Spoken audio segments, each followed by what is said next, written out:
Good evening and welcome to Monsters Among Us. I am your guide, Derek Hayes. A good evening and a happy Samhain to all. Welcome to tonight's broadcast. You know, 'tis the season for fright, and tonight I aim to deliver.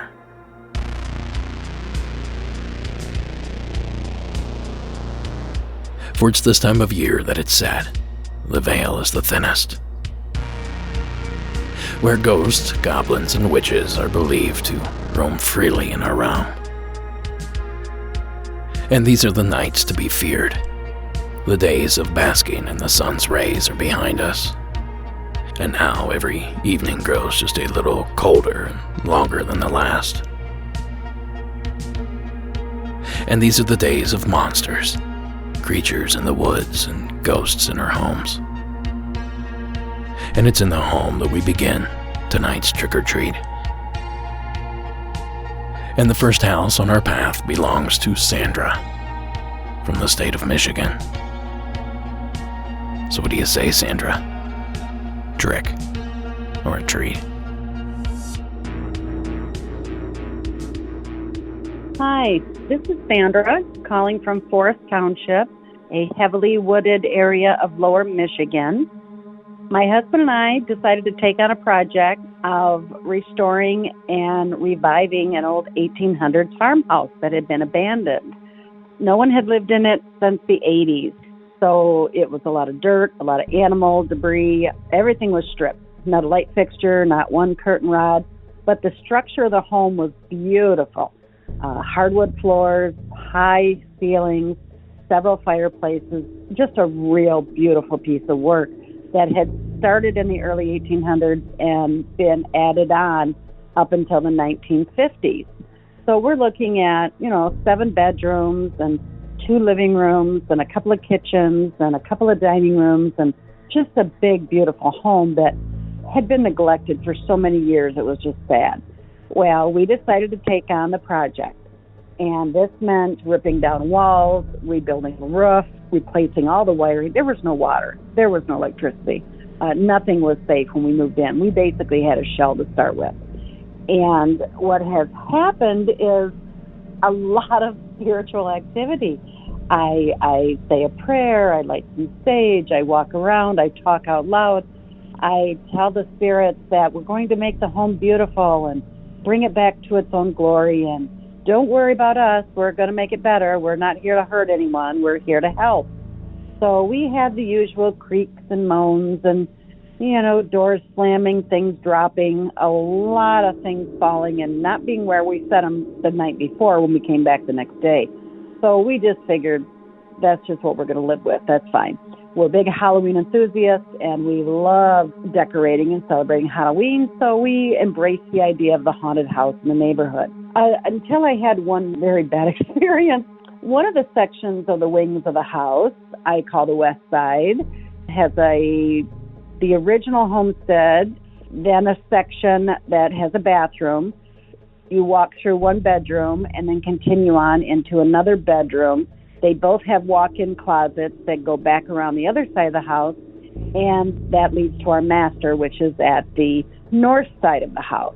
But what has happened was I had all new wiring done and motion sensor lights in every closet. Well, several times the light would pop on when a door is shut, and it's completely sealed. There's not a mouse, there's not a moth, nobody could get in there. So this is all brand new wiring, brand new. It kind of chalks it up to something playing tricks on me. So I'm good-natured and I have a sense of humor and I enjoy it. Except for this one night, bright full moon shining through the bedroom windows. I wake up from a deep sleep and reach over and see that my husband's not in bed with me. So I don't worry about it. I figure he's just gotten up and he'll be back in a few minutes. So I'm laying there looking at just looking at the ceiling and thinking what I have to do the next day. And, there's enough light in the room that I can see shapes, but not really details. So a black shadow, a black figure walks in to my husband's side of the bed, reaches up and gets a sip of water from the cup on the headboard. And I raise the blankets as if to welcome him back into the warm bed. It was a little chilly that night. So I lift the blankets up to embrace him. And as soon as I lift the blankets up, I hear the toilet flush and the door creak open, which is on the other side of the house. And I instantly realize that's not my husband standing there. I jump up. I catch my breath. I just don't know what's happening. And then my husband walks in and I'm like, okay, get in bed. Good night. He said, what's wrong? I don't know. I'll tell you about it tomorrow. And I just hugged him and went back to sleep. So there's my story. Love your podcast. Thanks. Bye. Thank you, Sandra. Now that home sounds beautiful. And good for you guys for taking the project on. It's in my opinion that more of these magnificent, historic homes should be saved before it's too late. I'd always dreamed of buying an old Victorian and restoring it. Of course, with a spooky vibe, sort of Indiana Jones meets the Addams Family. One of these days. But, like Sandra has experienced, there are more issues to deal with than just water damage and dry rot with some of these old gems. Sometimes these places aren't quite as empty as they appear. And I can't help but think that those elements would make it a tougher sell. If those taking on projects like Sandra's knew of the potential paranormal problem prior to their purchase, would they be so willing to tackle the project? Well, I found a few numbers that help paint a picture, courtesy of the Wall Street Journal and Realtor.com. We found just through the survey that 1/3 of people would really consider buying a home that was haunted. There's something maybe that's intriguing or interesting to them. Now, 35% said that they might buy a house that was haunted, and 38% said, no way, absolutely not, too scary, too spooky for us. So you kind of have a third percentage. So it's interesting to see that people are not turned off by the idea, and there might be something mysterious that's appealing to them. And I bet you're asking yourself, what constitutes as a haunting? Well, believe it or not, they offered some additional information on that as well. Right, so everybody has kind of their tipping point.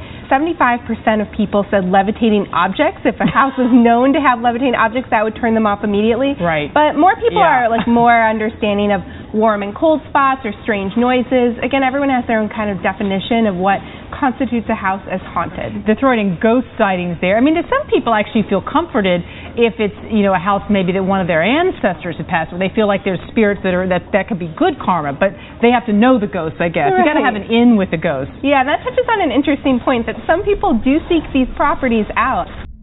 Now, those numbers are actually a little higher than I expected, but they're still rather low in comparison. But if you happen to love these old homes, or possibly a ghost listening from one, there is a little good news coming our way. It seems that one group is much more willing than the others to accept their haunting housemates. Study shows that older folks are more likely to say, forget it, no matter the price. Get out of here, Chris. Chris. Always me. I'm always the old guy. But millennials, on the other hand, they're more open to the idea of buying a haunted house if there's something about the house that makes it an attractive deal. Nearly 2 in 5 people believe they've lived in a haunted house, meaning they've heard strange noises, gotten odd feelings in certain rooms, or even witnessed their pets acting strange for no real reason. So I would live in a haunted house. That clip courtesy of WFTX, Fox 4 out of Naples, Fort Myers, Florida. We shouldn't be surprised. Desperate times call for desperate measures. But look at the bright side. Now there'll be plenty of potential submitters for future Monsters Among Us episodes. And speaking of submitting for Monsters Among Us, if you have a call you would love to hear on the show, give my hotline a call at 1-888-608-NIGHT. That's 1-888-608-6444. And the website I'll be referencing throughout this broadcast will be monstersamonguspodcast.com.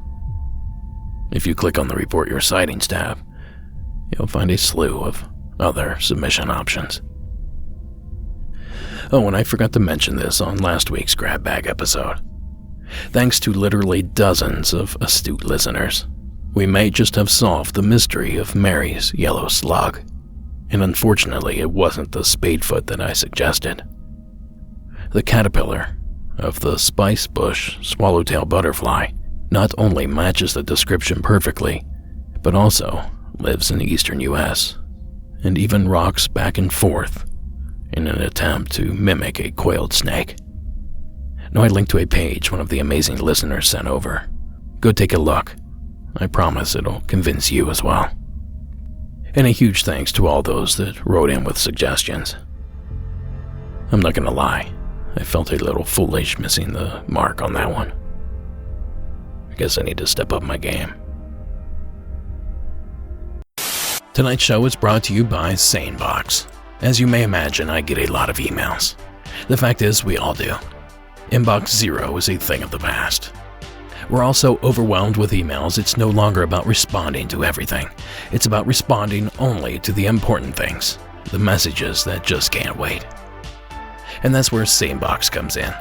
Think of it as an EMT for your email. As messages flow in, SaneBox does the triage for you, sifting only the important emails for your inbox and directing all the other distracting stuff to your Sane Later folder, so you know what messages to pay attention to now and what stuff you can get to later on. It also has useful features like the Sane Black Hole, where you can drag messages from annoying senders you never want to hear from again, and Sane reminders to ping you if someone hasn't replied to your email by a certain date. And best of all, you can use SaneBox with any email client or phone, anywhere you check your email. So join me in saying goodbye to your messy inbox. See how SaneBox can magically remove distractions and make you never miss an important email again.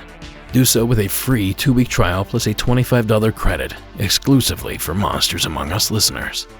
Visit sanebox.com/monsters today to start your free trial and get your $25 credit. That's sanebox.com/monsters. And as always, supporting our sponsors supports the show. So thank you for listening. Now back to the spooky stuff. Well, folks, it happened again. I spend a lot of my free time listening to submissions, sorting them to use on future episodes. Well, this week while I was listening, I had a string of calls that seemed so oddly in sync that I felt I had to share them with you here tonight. Now, these calls at the time were selected at random. As far as I know, there is no connection between any of these callers other than what's about to become obvious. But just in case it's not, I'll be here to walk you through it. I'm not certain what order I originally listened to these calls in, but what you're about to hear is pretty damn close. Beginning with KJ in the state of Missouri. Hi, my name is KJ, and my sighting happened in Independence, Missouri.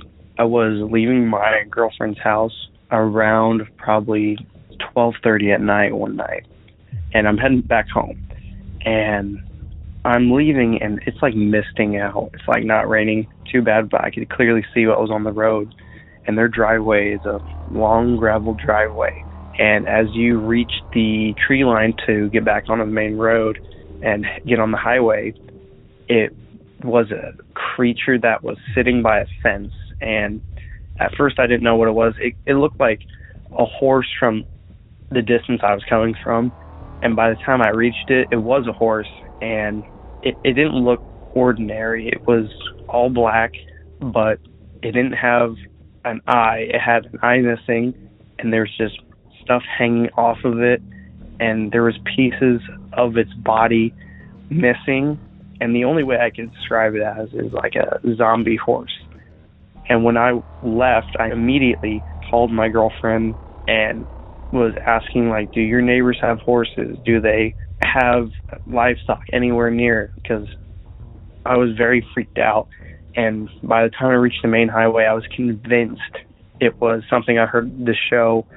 I've been listening to this for about 4 months now, ever since I started working again. And I remember this sighting, and it just came back to me that I think this was a possible skinwalker. But by the time I made this connection, it was already too late. Like, I didn't know what it was at first, and it's freaked me out ever since. And I've always been terrified to relive something like that. It was about 6 feet tall to maybe 7 feet tall, and it moved very slowly and kind of like as if it was injured or something. And by the time I kept driving by it, it was walking towards my car, and as soon as it got any closer than I liked it to, I gave my car some gas and got down the road. And it stuck with me for a long time. And everyone keeps giving me crap in her family about this, but I know what I saw, and it's freaked me out. But anyway, I enjoy your show. Keep doing what you're doing, and can't wait to hear some episodes while I'm at work. Okay, have a great night. Bye. Thanks, KJ. I can hear all of you now. How does a zombie horse tie into anything else? Well, be patient. I'll get to that. But first, I do have a quick scenario that might just explain this sighting, albeit a gruesome explanation. Now, growing up, our neighbors had horses. One that was a staple to the farm was an Appaloosa named Misty. She was great, very gentle and very friendly. Well, one summer, our neighbors fenced in the 3 or 4 acre field that sat between our houses to extend the roaming range for Misty and the other equine. The fence was sturdy, barbed wire, 5 strands wide, razor sharp. The metal would glisten in the sun. And when they turned her loose, you can instantly see Misty's joy as she galloped through the new territory. But the neighbor's fence had one flaw. Misty couldn't see it and did not know that it was there. She ran through a section, galloping at near full speed. The aftermath was gruesome, and I got a front row seat to the mayhem, whether I wanted it or not. Now, I'll spare all the details, but muscles were detached, large gashes needed to be stitched. Well, thankfully, Misty pulled through. And afterwards, we went by and tied little bits of cloth to the fence for the others, in hopes of avoiding the same mistake. So I say all that to suggest perhaps the horse that KJ saw was an escapee, brutalized by the barbed wire the poor creature burst through. And it just so happened that KJ stumbled upon it before the owner did. It's far-fetched, but it is possible. Now let's circle back around and hit more on the zombie animals here in a little bit. In the meantime, let's get this coincidence-laden train of calls going, starting with Sarah in Illinois. Hey there, this is Sarah, and I'm calling from Central Illinois. My story happened, it was probably about 7 years ago. I was talking on the phone. It was late at night, probably around 11. And I want to say it was like late fall. So I was living at my parents' house, and they're surrounded by cornfields. They live out in the country. And I was on the bed, talking on the phone to my boyfriend, now my husband. And my dog was on the bed with me. He was sound asleep. And all of a sudden, I heard a rumble. we have planes that constantly like will fly over, like crop duster planes that spray the fields, and it was like that noise that shook the house. And I was like, what the?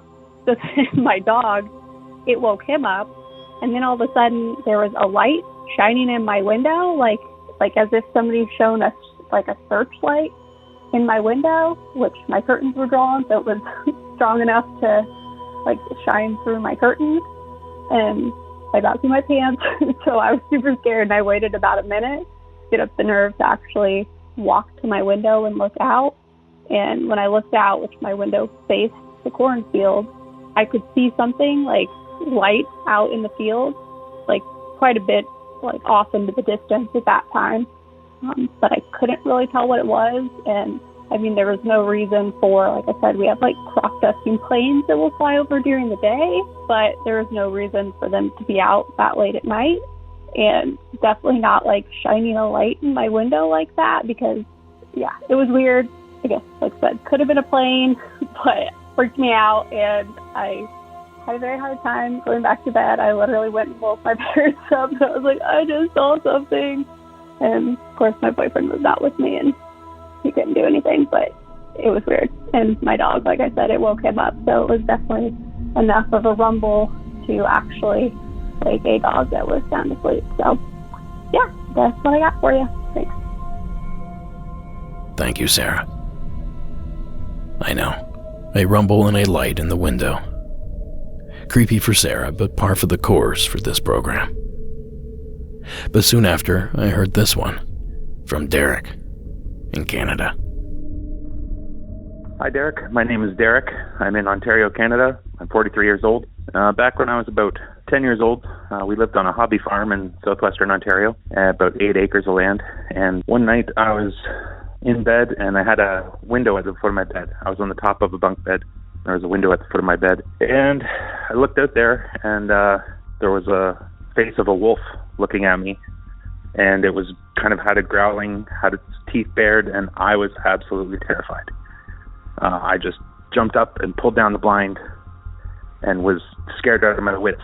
From that point on, I never slept with the blinds open again. And the funny thing was, my bedroom was on the second floor of the house, and there was a roof under my window over the kitchen, so it was kind of a split kind of house. But that roof was about 10 feet up. The only way to get up there would have been to climb up there, the TV antenna. So it never made sense to me until recently. I always thought maybe it was like an alien appearing as a wolf, something, because I had heard some stories about that later on. But recently I found out about Dogman and how they have hands. I don't know if it climbed up there or what the heck that was, but I was so scared that I eventually traded bedrooms with my sister. She had the room next door to me, so she also had a window overlooking that roof, but the head of her bed was beside the window, so she was not looking out the window. Maybe 3 or 4 years later, I remember waking up in the middle of the night. My entire room was lit with a blinding white light, and I got up out of bed, opened the blind, and looked out the window, and all I could see was bright white light streaming in. Now, theirs was like a 150-year-old humongous tree right at the edge of the roof, so there shouldn't have been any way for light to come in, and no way for something to be there because of the huge tree. Nonetheless, I was kind of blinded by this light, and I am super curious. Like, I should absolutely run outside and see what the heck is doing that. But instead I said, I should go to sleep now. And I just got back into bed and went to sleep, which is super strange. Maybe 10 years later, when I was like 23, 24, I told my mom about it, and she said, oh, that's funny. When your dad was walking down the hallway downstairs, and there's a window in that hallway, and there was a huge bright light coming in the window from the side yard, and he called me to come and look at it. And I went there, and we were both looking out the window at this blinding white light, and we both said to each other, we should go to bed now. And we walked upstairs and went to bed. So take that for what it is. Very strange. But love the show. Keep up good work. Thanks, Derek. There's that bright light again. And I don't want to jump to conclusions, but it's the Halloween episode, so I will. This entry has all the hallmarks of an alien abduction. And what was with the wolf? I know we heard another call a while back that was similar. A wolf or a dog's head floating outside a second-story window. But I wasn't able to locate the call. But what I did find was this next entry, Another that really seemed connected. Ashley's entry from the state of Michigan. Hi, this is Ashley from Northern Michigan, and I've been listening to your show for years now, and I think it's absolutely wonderful. I think that you have given everyone an excellent outlet to share their story. But I figured I would finally call in and share my very first story that I have. I have a lot more, but when I was 6 or 7, I was spending the night in my living room, and I had my cousins over. And we were all sleeping. It was nighttime, and I was on the couch against the largest living room window we had. I woke up in the middle of the night, and I look out the window, and I see this shadowy figure. It has a cat head and a long, snaky neck with red, glowing eyes. At the time, I didn't have any reference to shadow people or anything like that. It was the early 90s, and there wasn't really any internet for me to look anything up, so I thought I had seen an alien. And I, of course, covered my head with my covers and went back to sleep as soon as I could. And it took a while, but it's always stuck with me. But ever since then, I have seen shadow figures all over, out of the corner of my eye, everywhere I go. It doesn't matter if I'm at home or at work or at the mall. They just peek around corners, and they sometimes are clouds of shadow, or sometimes full-fledged figures. Sometimes they have eyes, sometimes they don't. But they're everywhere, and I see them all the time. And I don't remember seeing them before I saw this cat-like figure with a long, snaky neck looking at me through the window. And yeah, that was my first encounter. I have a lot more, but I just wanted to finally call and let you know my story. All right. Thank you. Have a wonderful day, and your podcast is amazing. Thank you very much. Okay, so did Ashley mistaken a cat's head for a wolf's? Or did Derek make that mistake? Or did both callers witness the same thing and simply describe it in their own terms? And a little sidebar here. The descriptions, especially Ashley's, seems to describe a cryptid that's already widely known in Europe. The Tatzelwem. It's also known as the Alps dragon and has been reported for hundreds of years throughout several areas of Europe, including Germany, Switzerland, Italy, and other locations in the European Alps. The creature is said to have a scaly, snake-like body up to 7 feet long, with clawed front legs and a large cat-like head with sharp teeth. The first documented sighting occurred in 1779 by a man who supposedly encountered 2 of the creatures and died from a fatal heart attack. Additional sightings were claimed throughout the 19th century and into the 20th century. I've always pronounced it just the tatzelworm, but I can barely speak English at times. Anyway, that clip is courtesy of Epic Wildlife on YouTube. And assuming this isn't the tatzelworm or some sort of delusion, what else could we be looking at here? What could our witnesses have encountered? And although these sound like quote-unquote cryptid sightings, I can't help but wonder how the theory of screen memories applies here. You may remember from past episodes that owls are often attributed to this phenomena, thought to be an implanted memory to disguise an alien abduction. But where are the aliens? Well, that's where Dave comes in. In a trigger warning, there's brief discussion of suicide in the following story. Hi, Derek. This is Dave from Northern Utah again. Hey, I'm calling about a possible skinwalker seen in southern Utah.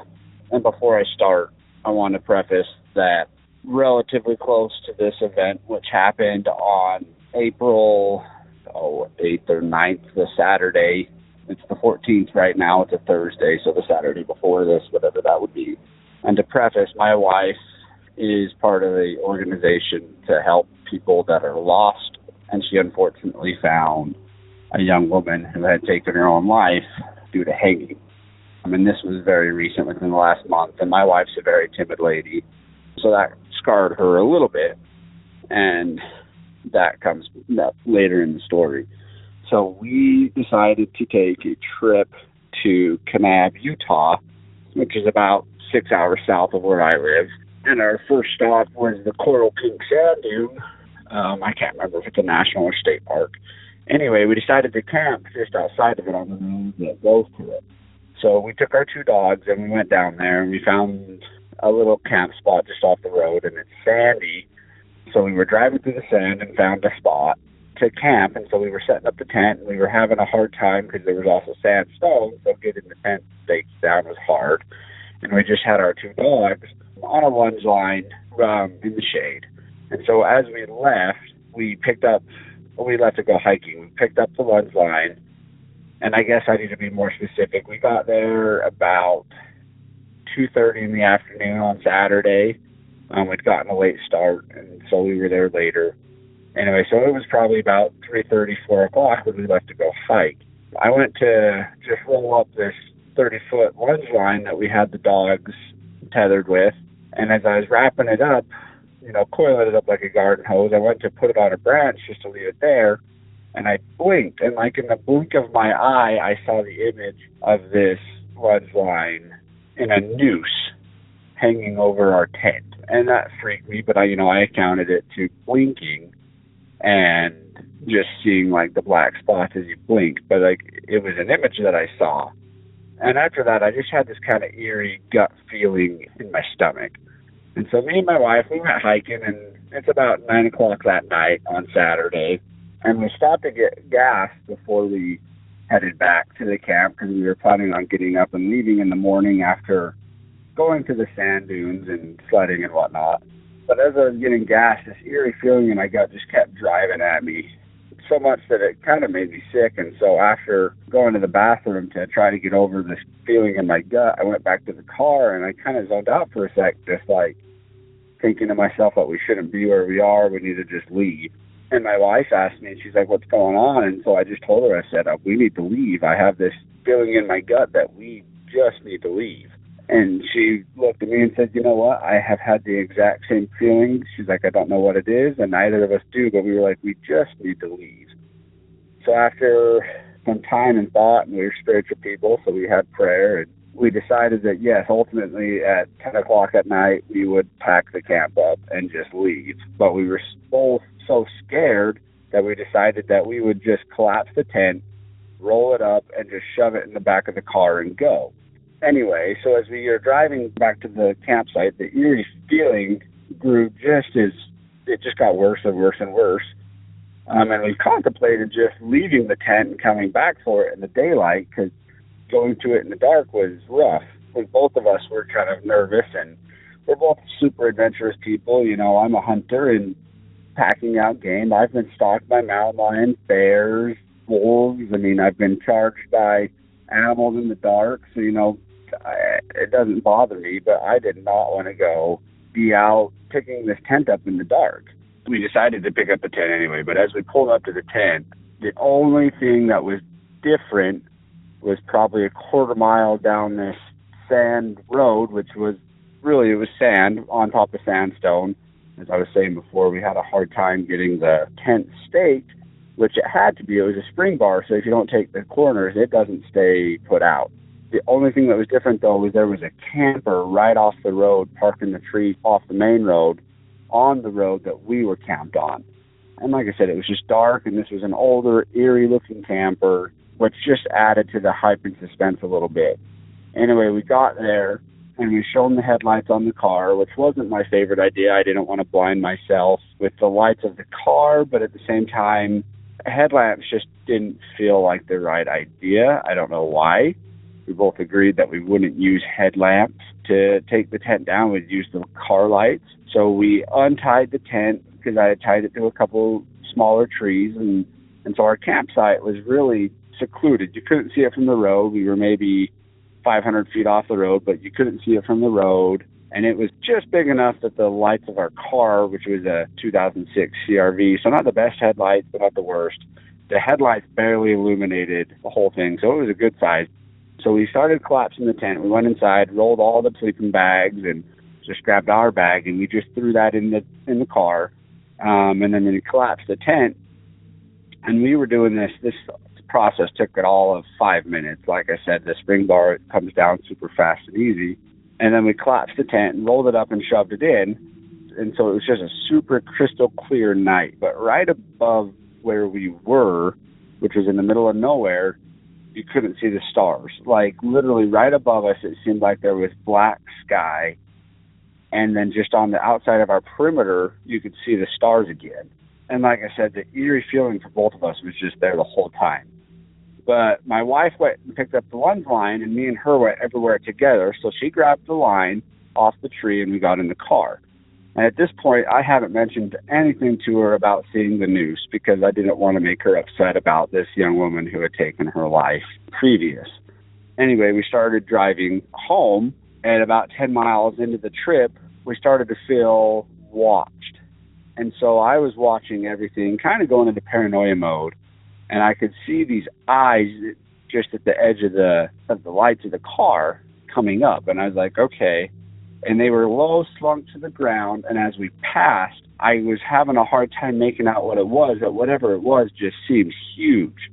And then a little bit farther down the road, and this road is still in the sand dunes, so it's got dried desert trees, I'm not sure the kinds, and sagebrush, but it still has the coral pink sand, the coral pink sand dunes. So as I said, I could barely see it off in the bush. All I could see as the trail, as the lights passed by, was it just had a big body to it and the eyes. And the weird thing was the eyes weren't necessarily red, but they weren't necessarily white or yellow. They were just kind of there, and I know they were eyes. They weren't falling down reflectors or beer cans or anything like that. They were eyes because I watched them blink. And that was kind of unnerving to me because you don't typically see things like that. But then a little bit farther down the road, maybe a half a mile, I saw the exact same eyes. So I was like, okay, same thing. But then the crazy part, as I was watching, because my wife was hiding herself in her blanket, just like, I don't want to see. She's like, I just feel awful. And it got to the point where she was starting to get sick, and we had a bag in the car, thank goodness, but she was getting sick, as sick as I was at the gas station before.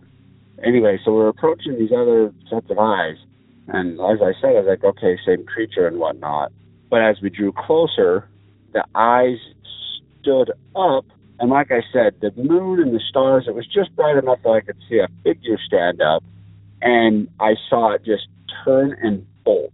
Now, when it stood up, these eyes probably came easily 6-7 feet off the ground, so just a monstrous, and it went from on the ground to bipedal and just took off running, and I could just see it moving, and I didn't want to startle my wife, nor did I want to see what it was, so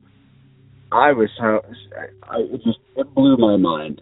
And the reason I think this is a skinwalker is just due to the eerie nature, and the fact is I actually saw it again, the same thing, and this time it was standing up, and I watched it crouch back down. This was probably a half mile again down the road, and it crouched down close to the ground again, and it blinked again, and then they were just gone. But the last time, before they just turned and disappeared, my wife, under her blanket, just goes, whatever is going wrong, babe, I think it's following us because it just keeps getting worse. And so finally we reached the main road, and I just went as fast as I could up through the canyon heading north. And it wasn't until we reached I-15 about 2.5 hours later that either one of us really talked or felt comfortable. And as we were talking, and it really was, once we reached the freeway, the feeling got a lot better. It didn't get all the way better until we got home, which was about 4 a.m. But once we reached the freeway, my wife and I were talking, and I just started laughing a little bit, a little giggle, and I said, when I hung the lunge line up to leave to go hiking, I actually I told her about seeing the noose as I blinked, and she just froze, and she looked at me and she said, "That's the exact image I saw as I picked it up as we were picking up camp." And like I said, to this point, I hadn't said anything to her about it. Anyway, that's the story. We did get home safely. One little side note, the dogs the whole time, even during the day, just sat there and whimpered, which is very odd for them. One of them's a 6-month-old puppy. He's pretty active, and the other one's almost 2, and both of them are in training to be search dogs, so they're very brave and outgoing dogs. So for them to just whimper and cry the whole time is very odd. Anyway, yeah, that's my story, and I just want to leave that if anyone does feel the need to take their own life, to please contact people. This is a serious thing, and there's always going to be resources for them. Anyway, Derek, thanks for the podcast. We appreciate it. Have a good day. Bye. Thanks, Dave. And there's more skinwalker talk. More strange, tall creatures. More paranoia, and more mention of aliens. And well, to tie all this together, or I suppose to raise more questions, let's welcome Dylan from Arkansas to the program. Hey, this is Dylan from Arkansas. New listener to the show. I've been listening to it at work, and I was listening to a season 9 episode. I want to say it was 17, and the girl talking to the wolf. It sent chills down my spine because it reminded me of a story from, not even a story, something I experienced like years ago. When I was about 16, I was living with my grandma and my mom, and I was sleeping in the living room one night. It was about 10 o'clock, 11 o'clock, and I had school the next morning. And so I was really uneasy. I was sleeping in a recliner because there wasn't much room in the house, and I was really uneasy. And I just felt like I was being watched. And I'm like, okay, well, maybe it's the music I'm listening to. It's whatever. Sometimes I listen to music that's a little creepier than I intend. And so I start listening to, some more upbeat music, trying to go to sleep, but I just can't shake this feeling, and it's just getting more intense. And I'm used to this feeling every now and then, but this was just beyond. This is beyond oh man, I kind of got that somebody's watching me from. This is like somebody is just staring just a laser through the side of your head from across the room, and I just feel so uncomfortable. And I was so just starting to get panicked, and I was just trying to force myself to go to sleep. Every time I closed my eyes, I kept seeing this one thing. It was like a wild dog, part coyote, part wild dog, something. Looked like it had been dead for 3 days, just a short amount of time, just semi-rotten, but it's still mostly there. Its fur was matted, it was dark colored, dark brown, and its gums were dark, black from decay and rot, and you could see more of its teeth and its eyes.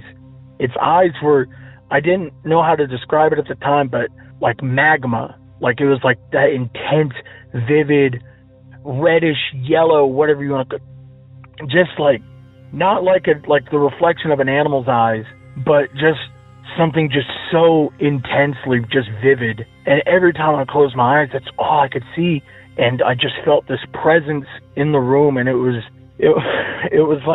imagine somebody who just hated you and just wanted you dead, and they just had their hands hovering above your throat. I was so scared. I had to go wake my mom up, and I'd be like, I gotta sleep in the room with you. I don't feel good. Something is creeping me the out. And sorry. And I never told anybody, and I just kept it to myself for a year or two. And then after I graduated high school, I was hanging out with a friend, and we were talking about just weird stuff, and he was the first person I told. And when we were really talking about it, I was crying, and it was the most fear I'd ever felt in my life. I'd never been so scared. When I look back at it, I can only ever think of it as a demon. It was just so full of hate and full of malice. Whatever it was, if it could hurt me, it would. I don't know what it was. I never want to encounter something like that again. For the longest time, I could not talk about it. And just hearing that gal call in and talk about the wolf telling her mean things and the wolf scaring her, it sent chills down my spine. I was at work and I was just panicked, like a little bit of a panic, just because I hadn't really thought of it in so long. And when you think of it on your own, it's not as scary, but knowing that like maybe there's some other people experiencing this or seeing something similar, it freaks me out. I don't know what it was, and I don't want to know what it was, and to know that other people are experiencing it, I'm not going to lie, it scares me. But yeah, that's my story. Thanks, Dylan. More of the same. The feeling of being watched, paranoia, visions, and of course more zombie animals, just like I promised. So maybe you're as impressed by these coincidences, these running themes as I am. And it's awfully strange considering there are literally hundreds of submissions to choose from. And I just so happen to pick 6 or 7 that all seem to have similar attributes. So just for the hell of it, I dug up the call Dylan was referencing. Ashlyn's entry from Season 9, Episode 17. And wouldn't you know it, that story too continues the creepy themes. And since it's relatively short, I'll share it again with you here this evening. Ashlyn, welcome back. Hi there, my name is Ashlyn. I just started listening to your show like a few days ago and I'm hooked on it. I just thought I would share something that happened to me about 4 years ago, maybe more. But my family, we went on a trip to St. George, Utah. We're from Utah, but we were about 4 hours away from St. George. We went with another family. We rented this big house so we could stay in for a few days while we went hiking and just kind of hung out in St. George. Me and my sister, we got to stay in a room upstairs with their twin beds. The heads of the bed were on opposite walls, so our feet were closest together. And at the foot of each bed in the middle of the room, there were these 2 big windows. The windows looked out, and there was the roof that was connecting this side of the house to the other side. So it was this tiny little part of the roof slanted up from my side, and from her it slanted up too. So one night, I remember kind of laying there and I couldn't sleep at all. I never really felt good in the house, but I also have a hard time sleeping when it comes to being in new places, and this house just kind of made me feel a little eerie in a sense. So something you should know about me is I'm like practically blind, so I need my contacts or glasses to see. And, you know, I'm laying there, I don't have my glasses on, no contacts in. It's dark in the room, and I don't know why, but I chose to just kind of sit up in the bed, and I looked out the window, and it's blurry, but I kind of stare, and I see red. I see, like, this glowing dot of red and kind of a black outline, and I'm sitting there going, what is that? Like, there's nothing on this roof, because I remember looking out there earlier, and it was just a roof, nothing on there. There weren't any glowing lights. There were no parts of the house that were lit up out there, so it was kind of weird, and I thought about it for a minute, and I freaked out, and I sat back, and I just kind of laid my head down, and I didn't move the whole night. Didn't sit back up and double check it, didn't go running to my parents in the other room. I was like 18 or 17, so I didn't want to freak myself out too much, and so I just laid there. And the next morning, I was like, okay, sit up, look out the window and see if there's anything there, and I looked, and I felt chills just go up and down my body because there was nothing there. I couldn't see any lights, and I know it was daylight, but it wasn't super bright outside, so I had no idea what I had seen the night before, but I tried to look it up on the internet, anything about weird sightings or things running around in St. George, and it could have been an animal, but I think from what I remember, it was very large and just kind of perched there. So it was really weird. My dad, I told him, and he's all for this stuff, and he was kind of freaked out too. And they went and they looked out there. I think someone went on the roof, and there was nothing. So just thought I'd share. From what I can remember, it was some kind of animal outline, but it was the red that I saw that freaked me out. I'm pretty sure it was a red eye just looking, and the chills I had, that feeling was terrifying. So, love your show. Keep it up. Thank you for listening. So maybe I'm jumping to conclusions. Perhaps I let spooky season get the better of me. Or perhaps there is some sort of connection here. Maybe we've touched on something odd. Well, I'll do my part and I'll keep looking in the meantime. But I ask that you please do the same. If you have any information on this string of calls, shoot us an email or send us a submission. We'll revisit this again sometime in the future. A huge thanks to all those that called in. Tonight's episode is also brought to you by BetterHelp. Does it seem like there's a block between you and your happiness? Is there something preventing you from achieving your goals? You know, I've been there, which is why I know how important it is to start prioritizing your mental health today. BetterHelp will assess your needs and match you with your own licensed professional therapist. You can connect in a convenient, safe, online environment and start communicating in under 48 hours. And with BetterHelp, you have the option to schedule weekly video or phone sessions, or message your counselor anytime. And rest easy knowing anything you share is completely confidential. Now, BetterHelp's counselors specialize in depression, stress, anxiety, trauma, family conflicts, and there's a lot more. The service is available worldwide and at a more affordable price than any traditional offline counseling. And of course, financial aid is available for those that need it. Now I want you to start living a happier life. And as a Monsters Among Us listener, I can get you 10% off your first month by visiting our sponsor at betterhelp.com/monstersamongus. So join over 1 million people who have taken charge of their mental health.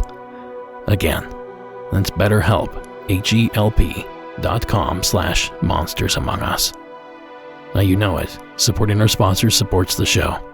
So thanks for listening, and back to the creepiness. Now excuse me while I climb myself out of this rabbit hole. That went much deeper than I expected. And it's so odd how they all showed up together like that. Anyway, getting back to the plain old paranormal. Please welcome Joey from the Buckeye State. Hey, this is Joey from Ohio again.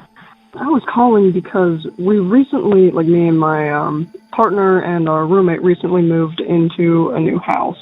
At first, nothing was going on. We've lived in a couple haunted places before, but this house seemed totally not haunted. But basically, around Halloween of this year, starting around mid-October, we started hearing some noises and stuff like that, and things really sort of kicked off when our housemate said that she saw black corpse-looking fingers reaching out from her closet. And at first we brushed it off. It was late, she had been working a 10-hour shift that day, figured she was just tired. But a few days later, I collect vintage clown and circus stuff. Well, one of my figurines, it's about 2 feet tall. It's a clown, and usually it's in the corner near the stairs. And it had moved itself into the middle of the back of our couch. And the back of the couch faces the stairway. So in the morning, we come downstairs, and there's this clown doll staring at us from the middle of the couch. So that freaked us out a little bit. Basically, we just put him back and hoped that nothing else happened. But just last night, some crazy stuff started happening. I was taking one of our dogs out, and I heard running up our driveway. And now we live next to a house that has 6 children, so I figured it was just one of the kids, even though it was pretty late. But I looked, and instead of seeing a child running towards me, I saw just white shoes, feet, ghostly, only the feet, running up the driveway. And my dog freaked out and was pulling and trying to get at them. And I was like, there's no way I'm going anywhere near that. So I quickly rushed back into the house and had to drag my dog back in because he wanted to go attack these ghostly shoes that were running up our driveway. And it sounds hilarious, but I was petrified in the moment. And then come back in the house to find out that my housemate, who was playing with our other dog, suddenly behind her heard, like, what she described as, like, a teenage boy-sounding voice start mimicking the noises that our dog was making right behind her. And so she's freaked out, I'm freaked out, and I'm like, okay, I have to call this in. Anyway, we're waiting to see what else happens, I guess. Would love to hear your opinion, especially since we have something now that seems to be mimicking our dogs. The idea of mimics has always freaked me out. Anything mimicking something else has always spooked me. Anyway, love the show. I'm like a diehard fan. But anyway, keep doing what you're doing. Bye. Thanks, Joey. Now, those are genuinely some amazing experiences. The ghost shoes and your dog's reaction to them might just top them all, though. And it's certainly not the first time we've heard a story about a spectral bottom half. The green butt of Alabama comes to mind. And of course, what Halloween episode would be complete without an evil clown doll that moves on its own? How many of you had that on your bingo card? But there is one element of the tale that I feel I can contribute to. The mention of the corpse-like fingers reaching from the closet. Well, I'll have you know, there's a fungus known as dead man's fingers that looks exactly like they sound. Like black, bloated fingers reaching out from under logs or mossy ledges. And of course, they smell of death. Now, I popped a link in the show notes if you want to take a look. And of course, I'm not suggesting mushrooms was to blame here. That actually seems highly unlikely. But I just wanted to show off my fungus knowledge. Thanks again, Joey, for the spooky entry. And some quick advice. Keep a journal of all the activity.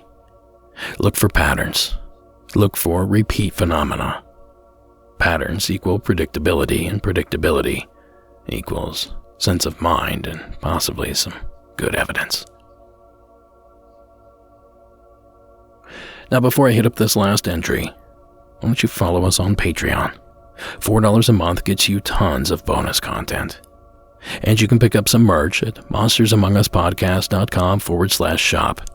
Now that's your gateway to all your MAU gear needs. And I'm just gonna say it. You guys are animals. We've already sold out of most of the sizes of our brand new Halloween design. And this was our second restock order. Insatiable. Well, I have some good news and a little bad news. We don't want to leave you hanging, so we went ahead and placed another order. They should be in about a week, maybe 2 weeks from now, as soon as Nick gets them printed and shipped. And now for the bad news. But I think it goes without saying that these will not arrive before Halloween. But they'll be great for next year. Or live your own life and wear that bad boy year-round. That's what I would do. Again, that's monstersamongus.com/shop. And now, no Halloween episode is complete without a monster story. And here to bring us home is our anonymous caller from the Mississippi Delta.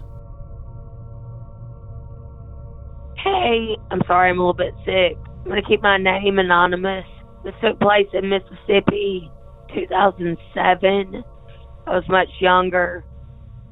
I was just north of the Mississippi Delta.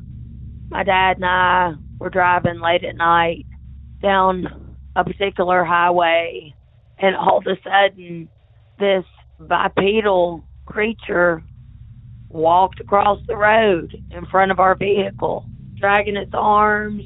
If it had stood upright all the way, it would have been about 7-8 feet tall. But it just moped across the highway, this swampy area, where I'm from. And it never paid us any attention. So we kept going, past it. We looked at each other.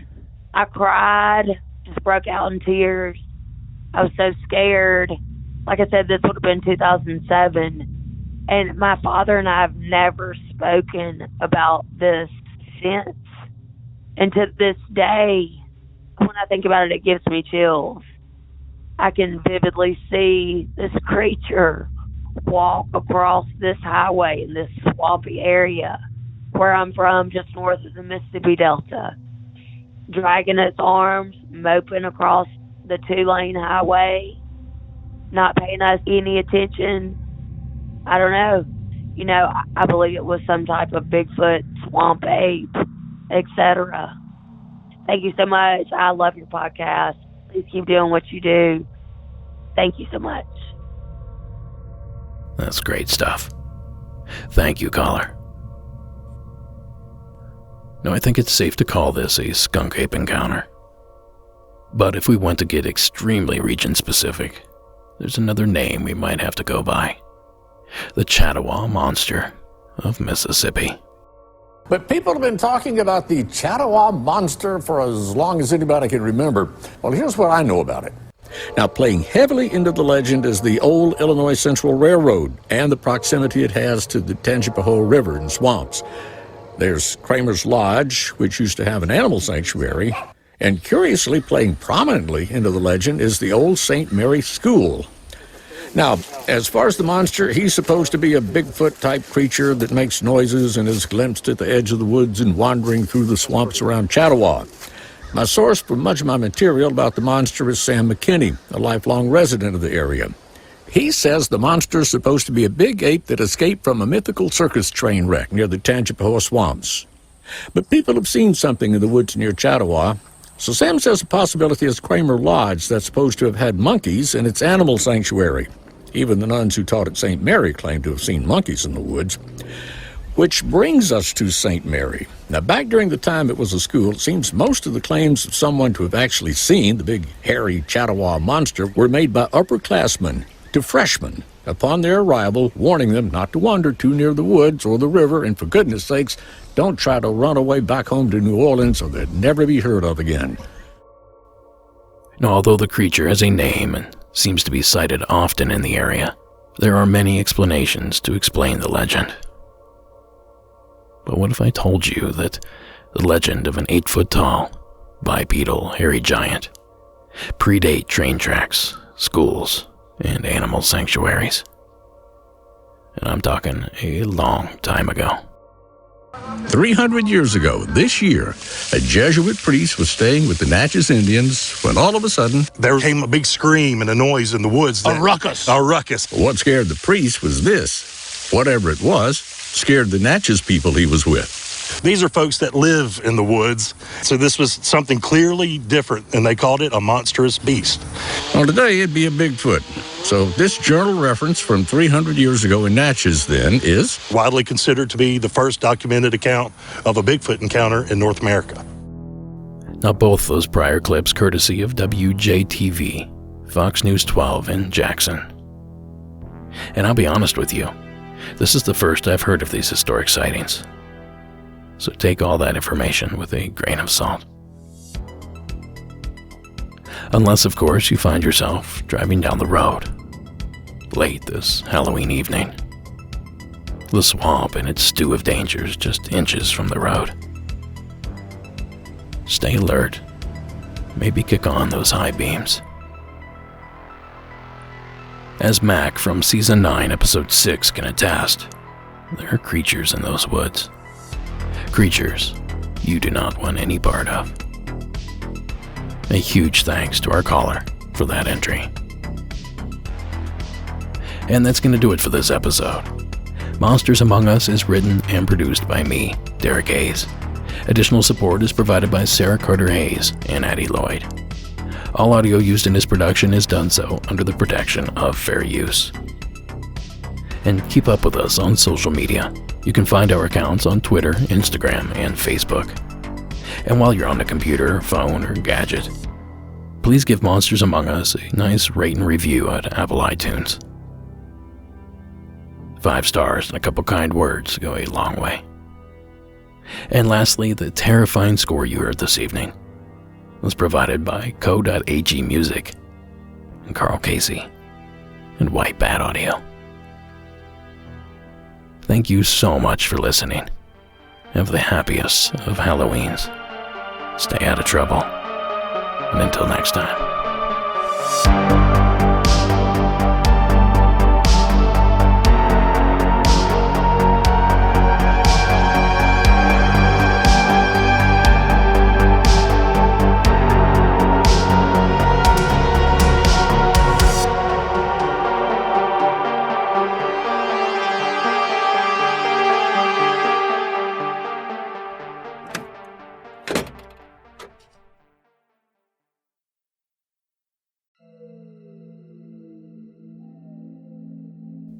Now tonight's secret entry is fitting, and you're about to learn why. Kathy from Virginia, welcome to the program. Hi, Derek. My name is Kathy. I live in Virginia, and I have a story to tell. I think it's interesting, so I'd love for it to be shared and to see if anyone else has had an experience like this. I was about 7 or 8 years old, many years ago, and it was Halloween night, and my grandparents were visiting our house, and all of a sudden we heard a glass shatter, and it was on the staircase. Well, my family and I used to leave glasses like on the staircase, like if we were coming from the downstairs to the upstairs area. And we had a litter of kittens in the house at that point. And my mom said, oh, well, one of the kittens must have knocked glass over. Well, that sounded reasonable. So, anyway, that was no big deal. And my mom was playing the piano, and that will come into play later, but it was very odd. So, my grandfather and I are sitting at the kitchen table, and all of a sudden, again, a glass shattered. Again, Halloween night, a glass shattered in the kitchen sink. And our kitchen and our dining room were like adjoined, like you can see everything. And no one was there. No one was close. And we were just like, what in the world? And my mom was like, well, maybe it was because I was playing the piano. Maybe the notes from the piano made the glasses shatter, but I kind of really doubt that. So again, no big deal. And a couple minutes later, my grandfather, who had a glass of tea or water or something in his hand, and the glass just shattered in his hand, which didn't cut him, thankfully, but it was very, very strange. And that's when, my mom and my dad came into the room and were like, what in the world?